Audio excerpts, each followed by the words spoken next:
Bonjour Clémence, on aborde l'Irak. C'est La situation se dégrade.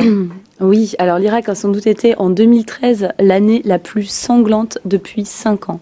Plus de 8000 personnes ont été tuées en 2013. Et rien qu'en janvier 2014, 1 millier de personnes ont été tuées. Pour un pays qui n'est pas censé être en guerre, c'est vraiment beaucoup. En fait, l'instabilité est surtout présente à Bagdad et Mossoul. Et les chrétiens sont en plus de cela visés en raison de leur foi. C'est vrai que depuis 2003, l'Église a beaucoup souffert. Il y a eu des attentats, des kidnappings, des enfants ont été kidnappés et donc échangés contre rançon. En 1990, il y avait 1,2 million de chrétiens irakiens. Aujourd'hui, il n'y a plus qu'entre 330 et 350 000 chrétiens.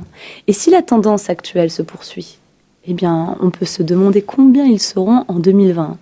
Rien qu'une poignée. Donc la situation est vraiment dramatique, car les attaques continuent. Mais pas simplement que les attaques, en fait, il y a les attentats. Mais le problème, c'est qu'en Irak, il y a aussi une radicalisation de l'islam.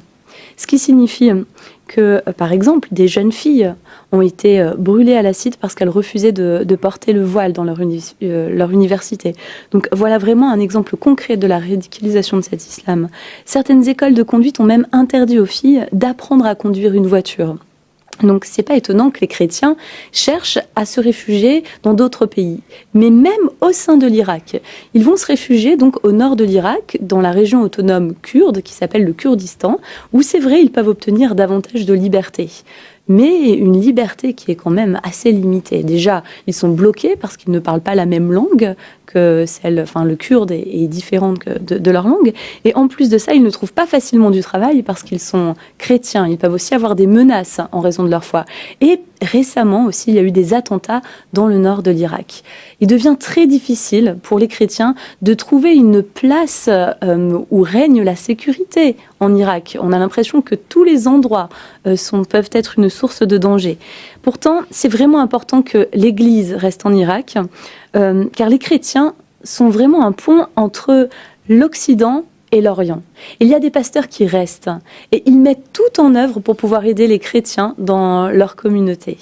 Ils vont leur donner une aide psychologique, spirituelle, ils vont rechercher de l'aide économique. Donc ces pasteurs veulent croire que l'Irak peut fleurir, que l'Église peut rester. N'oublions pas ces pasteurs. Ok, merci Clémence. C'est vrai qu'on parlait de porter du fruit tout à l'heure, mais là concrètement, si ces pasteurs restent, justement, ça peut être bénéfique pour le pays. C'est vrai. Merci.